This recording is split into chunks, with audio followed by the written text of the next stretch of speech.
Hi everyone, Gareth here. Just to let you know that if you would like to support the production of the Music Room podcast, you can. Just head to musicroompodcast.uk/support or click the link in the show notes. Okay, on with the show. Hi, I'm Gareth, a composer for TV and an audio producer for podcasts like this. Like many others, I was lucky enough to have a positive music education. I'm extremely grateful that all that support led me to what I do today. For me, the music room was that place growing up where all the musos gathered like moths to a flame, a place to be with other creative-minded people. So let's go back there and spend some time in gratitude for all the people who've helped us get started. Welcome to the Music Room.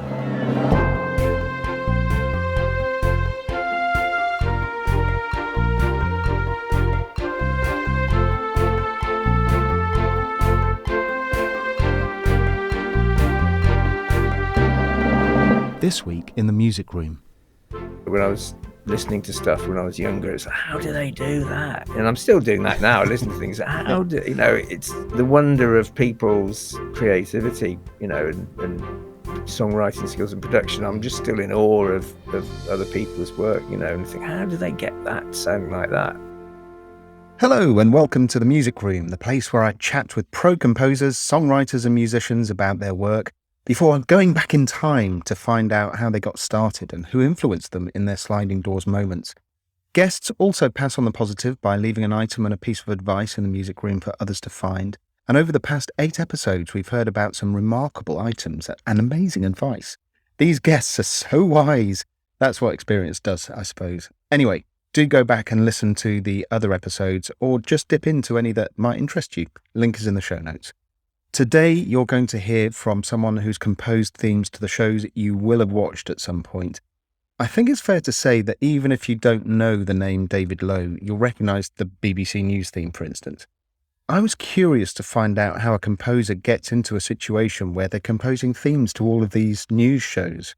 That question is well and truly answered. Anyway, first up is Music Stories. Music Room guest Kevin Sargent is just about to start on the new series of The Beaker Girls for CBBC. Kevin commented, "I'm excited to get back into the Beaker Girls universe and support the surprisingly complex and nuanced situations that arise in the story. It's a great show that deals with some of the tricky aspects of growing up in an entertaining and engaging way. Important stuff." Yes, indeed. Thank you, Kevin.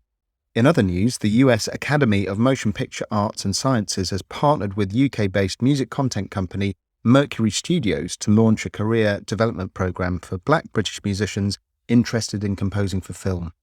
According to John Hazelton writing for Screen Daily, UK-based AMPAS members Gary Yershan, Misan Sagai and Music Room guest Nanita Desai initiated the programme and said in a statement, "This initiative seeks to correct an imbalance. In contrast to the major contributions Black musicians are making to the music industry in the UK, their presence in the UK film industry is significantly lacking. Through this programme, we seek to build community amongst Black artists in the UK by highlighting opportunities to bridge film and music careers." And there's the news.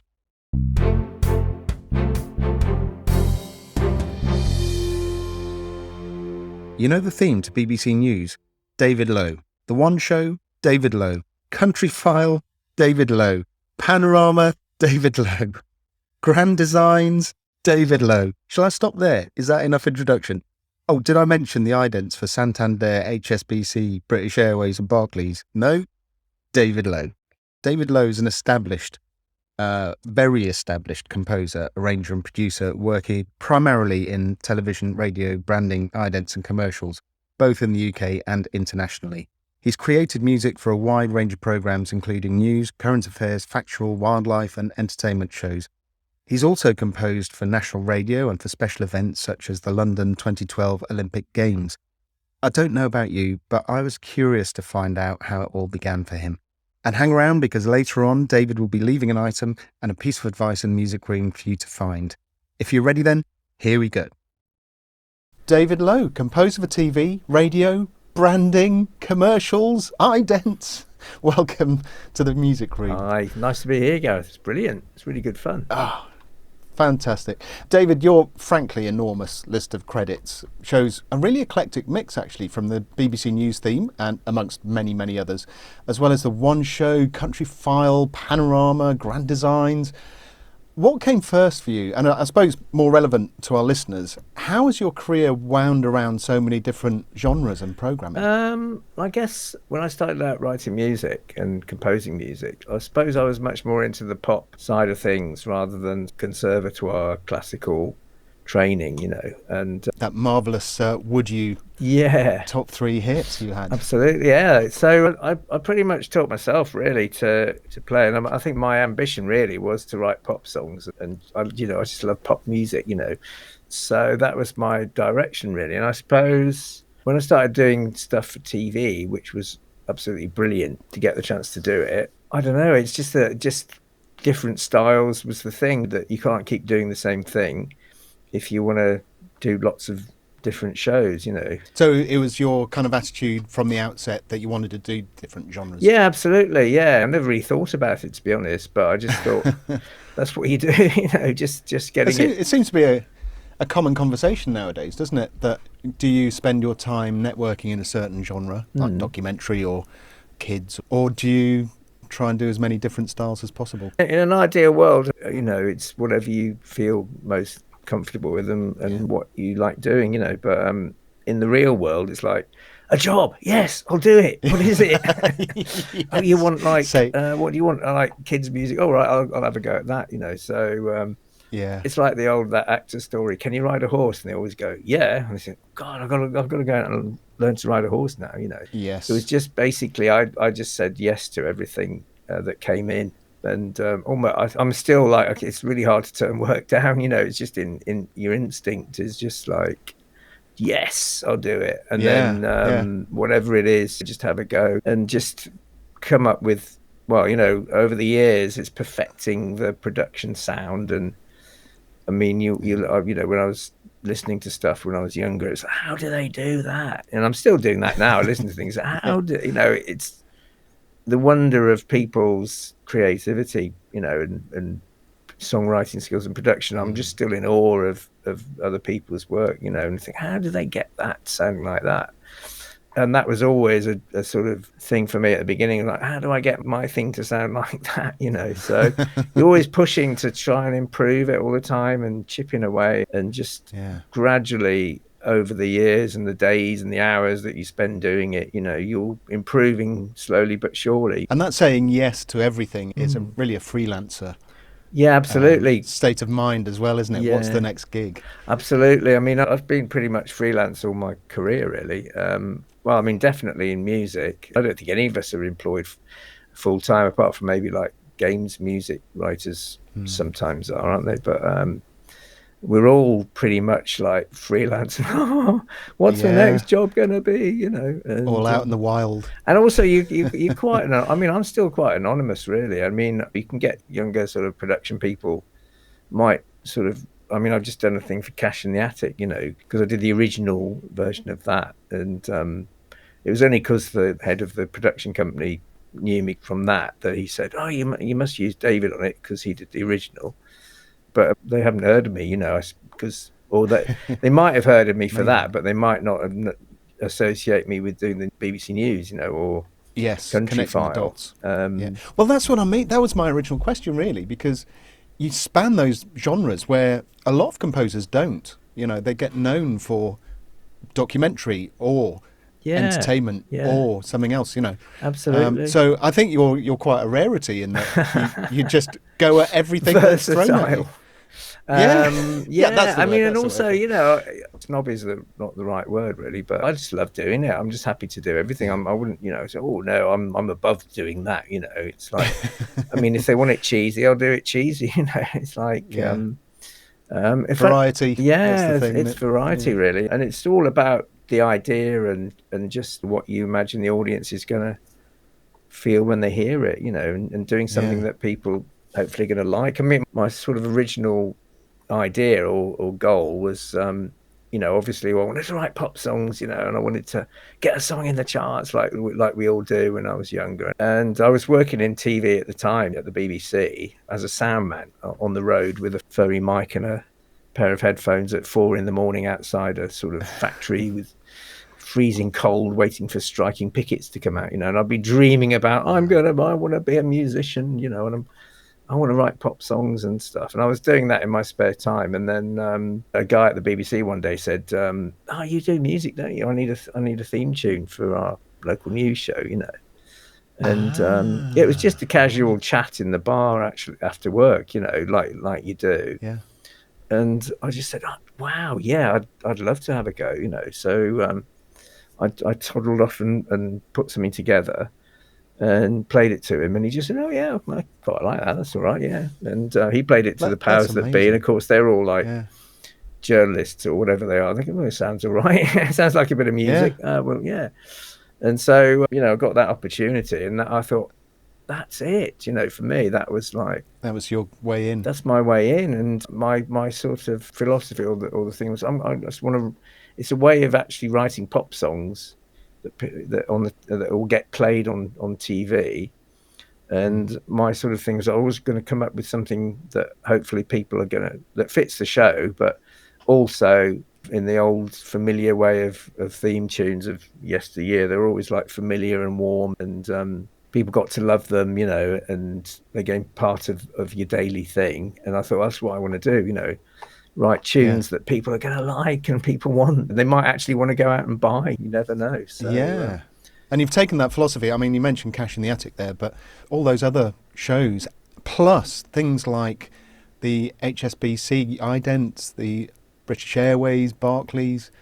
I mean, you've taken that philosophy and given that kind of warm feeling to other brands. Yeah, in a way, my style isn't so much it's the genre of music, but I suppose within each genre, I try and, or I do somehow subconsciously project that sort of thing, you know, because that's my goal with everything that I do, and start from the same place every time. In a way, you're just working with different flavors and different textures, but the overall emotional impact or what you want it to achieve with the viewer is the same goal. But I mean, the hardest thing that I've because I'm that sort of person anyway. I'm, you know, warm and hopefully friendly, and that's, you know, you want to. It's music is me in a way. So the hardest thing that I've always found to do is when people say, "Can you do something edgy? Can you do something a bit dark?" You know, and edgy, and so, you know, I've done stuff, and they've gone, "Oh, you know, can you make it a little bit edgy or not so nice in a way?" And that wasn't in my nature to do that. So that was quite interesting to sort of to get more like that, you know. And my brain isn't working in that area. Yeah. So playing to your strengths. Yeah. So being edgy was always tricky. And in a way with the record, Would You Go to Bed With Me? It was borderline cheesy, you know. It was the right on the edge of edgy, and some of the vocal samples that I didn't use wouldn't have worked at all, because they were just too like, "Would you go to bed with me?" You know, there were a few. It was like a little montage of people going, "Would you go to bed with me?" for a documentary. It was a sort of montage of a study that they'd done in Texas of students going to bars and asking that question to girls and guys, and then guys asked it to the girls, see what the girls' reaction is, and the girls did the same, and seeing what the reaction was. It's quite a famous Texas study in the 70s or 80s, I think it was. And this documentary was just illustrating that with a little montage of people going, "Would you go to bed with me? Would you go to bed with me?" And then this one girl that did it was, you know, the one that ended up doing it was actually a production manager on the show. She was an actress by trade, but she also, you know, was the production manager on that program. And they must have just asked people, "Can you just say it? Can you just say it?"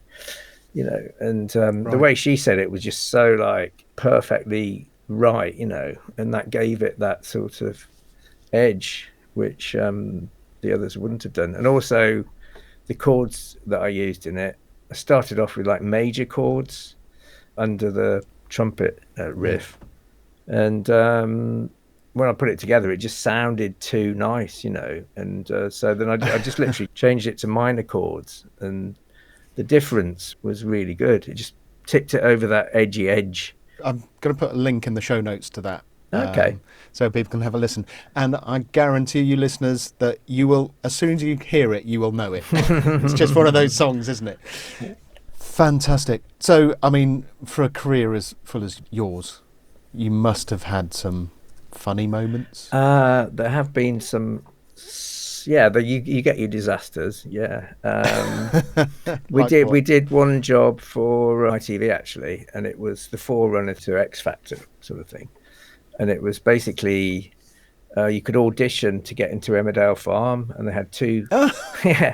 had two parts available.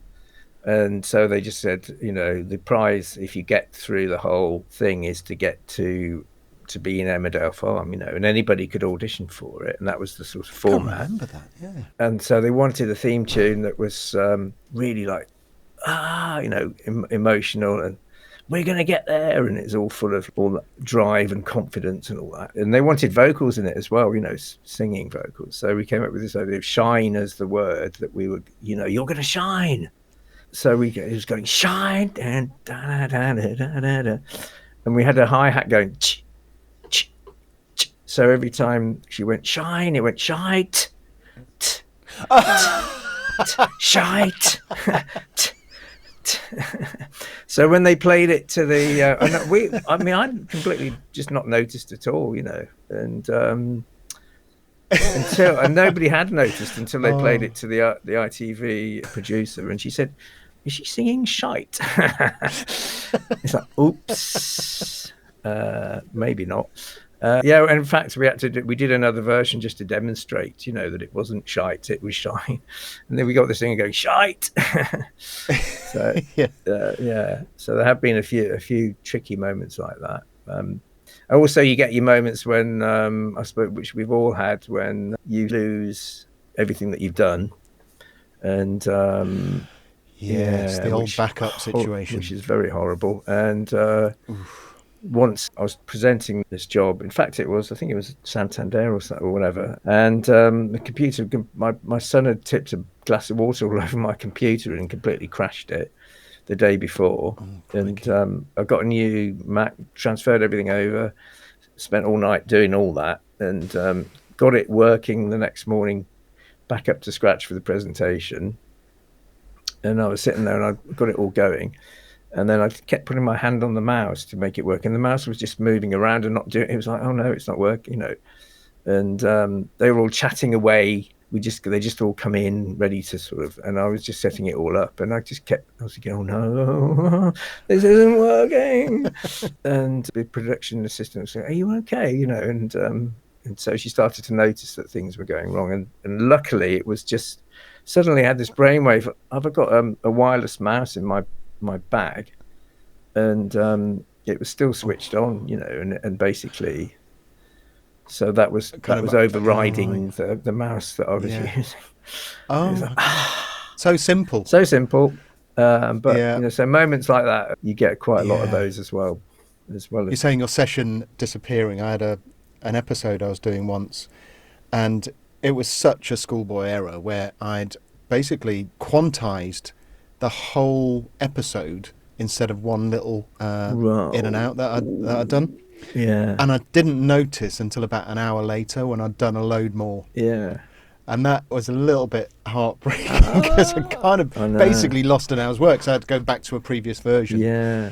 Wow. It's horrible. It's absolutely horrible. Yeah. But we are beholden to our technology, aren't we? Absolutely.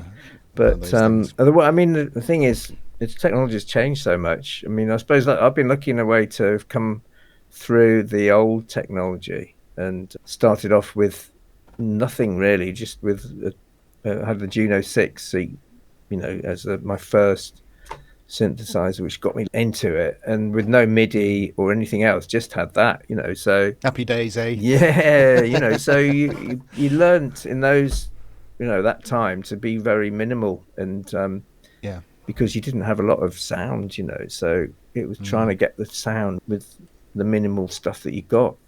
There's definitely a lesson in there as well. Not to Absolutely. throw, just because you've got all these massive sample packs, not to throw everything in. Yeah. But speaking of how you started out, shall we go back in time and explore that a little bit more? Yeah, that'd be great. Yeah.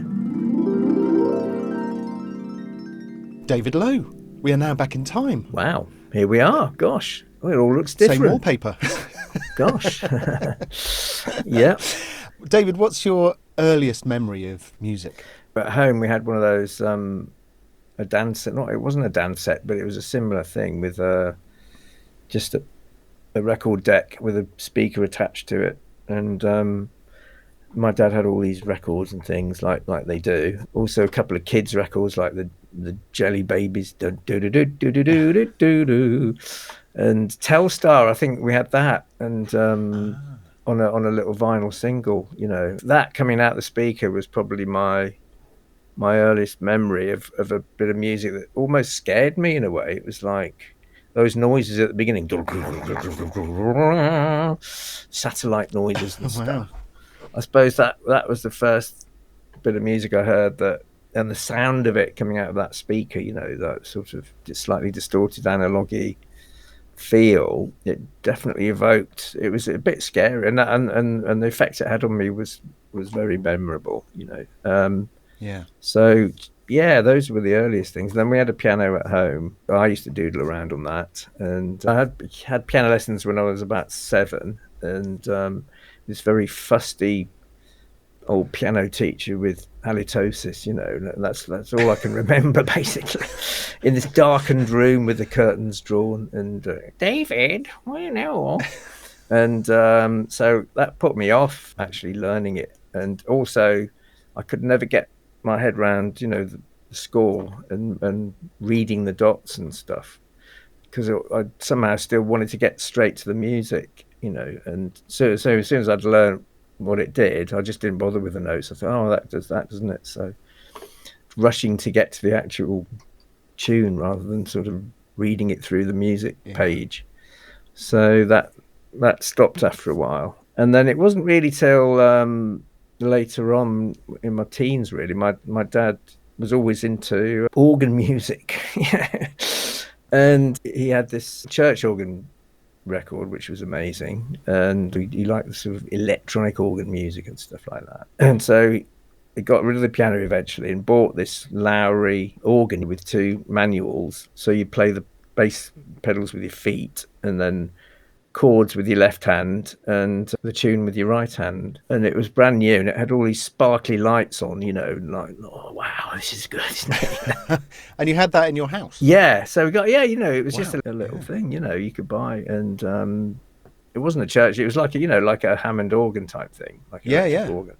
No, I had a friend who had something similar, but when I went round to his house, I was always amazed by this thing. Yeah, this machine. It's not. It was incredible. I mean, they were pretty new. Commitment. They were pretty new at the time, And there was a shop in our local town, and they sold them. And I had lessons on that, with a guy called Brian Hazelby. Used to come round on a Saturday and give us lessons. Is that how he talked? Hello. No, actually, he was quite cool. He was good, Brian. I used to look up to Brian, because he was just, when he sat down and played it, and what he could do, it was just incredible, And he also did a sort of spot at this cabaret theatre near where we lived, that we'd go and see him occasionally. So I was a bit starstruck as well, So Brian's coming round. And so in many ways, he would have been your first kind of inspirational. In a way, because he basically it was a completely different approach to the normal piano lesson training.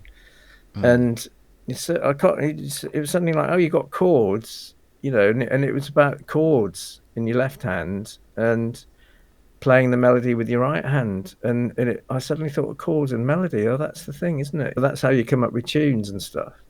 And so it opened my eyes to, and also the bass line was separate as well, because you're doing that with your foot. So you really get a sort of much more of an idea of bass, chords, melody, And You're kind of learning orchestration in a way, yeah. inadvertently. Yeah. And different chords like sevens and all the chords we know, and so that really sort of opened my eyes to that, and got me more back into it again. And at the same time, my dad was into synthesizer music as well, and he bought Tomita. I don't know if you've heard of Tomita. Ah, yes. Snowflakes Are Dancing, and I was we were both totally transfixed by this music, and I was in particular. And on the back, it had of the album, it had a list of all of the synthesizers that he'd used, and the bowed ring modulators, and eventide clockworks, and stuff like that. And we used to sit on, look at this! Wow, isn't this amazing?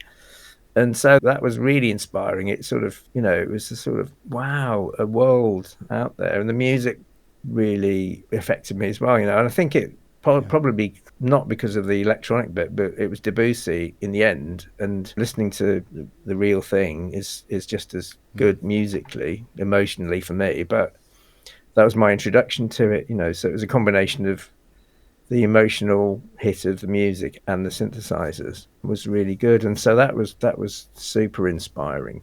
And that was at the time really when electronic music was coming, like Jean-Michel Jarre and then Vangelis, of course. He was massive inspiration for me. And so was it a real gateway to electronic music for you then? Oh, totally. Yeah, I think it was really. It was what really fired me up, imagination-wise, was that sound. You don't just have to sit in a room trying to learn the piano with someone who... Absolutely, yeah. and at one point, he actually did bring this little synthesizer around. It was I think it was a Korg, and it was like a little desktop thing. We borrowed it for the weekend, and it was like, wow.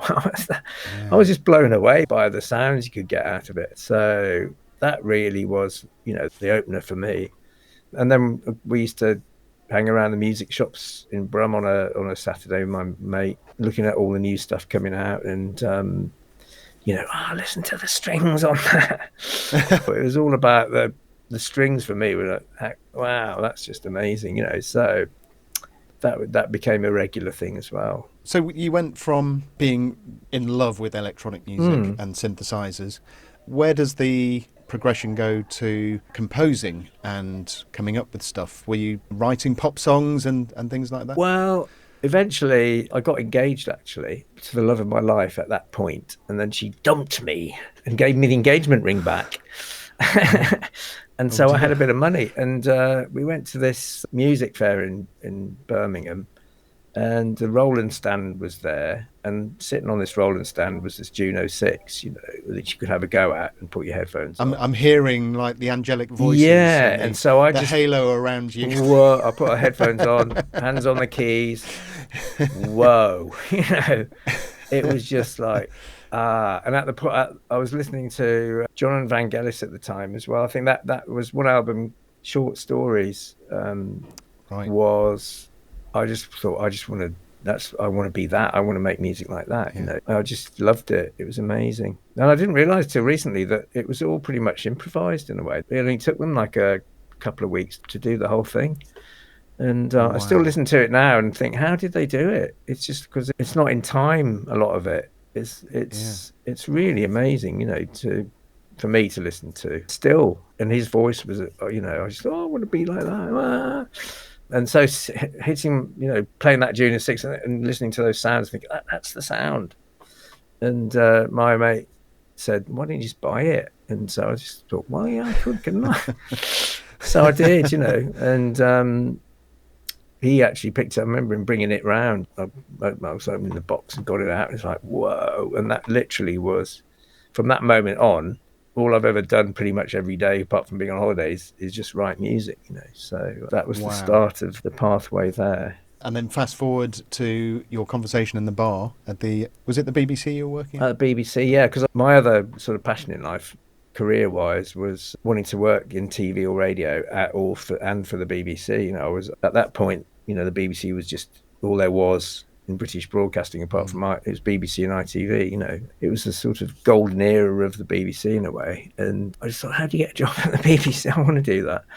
yeah, I hadn't got a clue what I wanted to do at the BBC. And I remember there was another sort of careers fair at our local town hall, and there was a BBC stand there, and I gingerly walked. I was only about 16 at the time. Walked up and said, I want a job at the BBC. And the guy was a bit, well, what do you want to do? There's thousands of jobs at the BBC. You've got to work out what you want to do. So I felt a little bit embarrassed and walked, but he gave me this whole sheath of jobs at the BBC. And I was like, wow. And fortunately, a couple of years later, we had this career talk at school in fact, just a teacher at school had done some work experience at BBC local radio. And he gave us a talk about working at the BBC, lo and behold. And so afterwards I said, that's what I want to do. And he said, well, as it happens, they have a show where young people your age, they get them in to help out. It was a young people's show, and they wanted it made by local young people, So he took me down to his office after that talk, phoned the guy up there and then, and he said, yeah, send him in on Saturday. So Wow. and it was at Pebble Mill in Birmingham, which was this fantastic broadcasting centre, and they did TV shows, and they'd go past the sort of scenery store, and there'd be Daleks in there and stuff, and all creatures great and small sets, and they did a live lunchtime chat show every day. So you'd walk in and they'd be Pebble Mill at 1. Yeah, And so I went along on that Saturday and just thought, this is where I want to be, It's not to be underestimated how big that show was as well. It was huge. It was enormous. Yeah. Absolutely. At the time, it was a staple of TV then, wasn't it? But it was. Fortunately, I got into radio, and I loved it so much, and I think my enthusiasm must have just sort of won through, because I ended up pretty much producing the whole show on a Sunday. And it was a live 2-hour show, and we'd have like a posse of guys, coming in, like friends. I'd just get friends to come and say, "Do you want to do a bit on our show?" It was amazing. And then that's when I sort of got into, part of it was actually driving the show, they call it. So you got the panel with all your tapes and your jingles and you playing the songs on grams in those days on turntables. So you'd have to cue them up, and then you just sit there, and they'd have a presenter in the studio, and I'd be putting the whole show together with him just doing the presenting, So I just learnt all about broadcasting and sound editing and timing and radio production. And so that really was a massive education for me, and I just loved every minute of it. And I started making jingles as well, started experimenting with overdubbing with sound on sound and sort of adding reverb and all that stuff. It's fascinating, that coming from different angles into the composing. So it was almost like two directions, and then they converged at that point, in that moment in the bar, with that guy. Yeah. They converged at that point. Yes, that is it. It was a perfect combination of working in TV and broadcasting and writing music. And for ages, I just thought I worked in telly, but I wrote music. That was my job, and somebody said, "Oh, you're a music composer, aren't you?" And I said, "Am I? I don't know. I never really, I didn't think of myself as a..." It's such a wide term, isn't it? Yeah. When you say composer, it doesn't describe anything, really. It doesn't describe whether you're a composer for TV or film or theatre or classical or, concerts or... And it also has a bit of a ring of... composer sounds like somebody that sits with a score and writes it out, and which some people still do. Which some people do. And when people say, "Oh, how do you write music if you can't read music on the page and stuff?" They think writing music is actually writing it on the page. But so I suppose it's music creators more of a yes, that's the right much term, better I suppose. Term. Yes. So it was the combination of both disciplines in a way that worked really well, and still does, because I understood the mentality of people in TV and how things need to be, and they need a fade on the end of something, and there's a lot of technicalities involved in it, and they say, "Oh, we need a bit of music to get from that junction to that bit there, and we need to be able to pre-fade it a certain length and comes out there," and and so you sort of understand the technicalities of what they need, and then interpret that and try and make something that sound musically good as well, that the audience are going to enjoy, you know. So that's the sort of still the pleasure of it for me. Yeah. David, I'm asking each guest to donate an item and a piece of advice to the music room for others to find. Now I listened to some of the other ones. There was a pencil, was one. There was a pencil, yes, Daisy Shoot. Nice. Yeah. So that was really the good. Simplicity of it. That was really good. Yeah. So I was thinking of something simple, and I actually, I thought of a blindfold, actually. Interesting. Because when I started, obviously, before today's technology, you'd never actually look at a screen. You'd always be listening, you know. Yeah. And it was always about what it sounded like. And there were no screens involved at all. The only screens that you had were like tiny little LCD screen that used to fade so much that you'd have to squint really close to sort of look at it. And you get so used to staring at the screen all the time.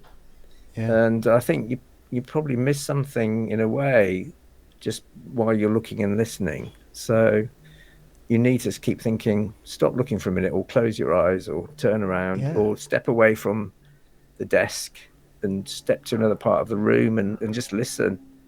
And then you get more of an idea of the overall impact of the music, rather than when you're looking at it, you're always sort of somehow still looking at, there's that. Looking at the meters rather than using your ears, Yeah, so I love that. That's brilliant. You know, a blindfold, put it on, play your track. Yeah. And then see if there's anything in it that sounds different, or, you know, that you didn't notice because you're looking too much. That's fantastic.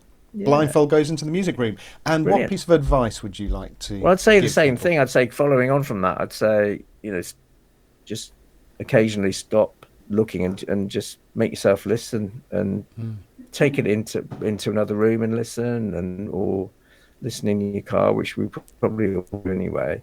Step away from your environment and listen to it in a different situation, or even just, you know, when you're in the studio, step away from the desk and just stand at the other end of the room. And I think getting different perspectives like that are really helpful. That's fantastic, and thank you so much for your perspectives. No problem at all. Enjoyed it. But for now, David Lowe, thank you for joining me in the music room. It was a pleasure.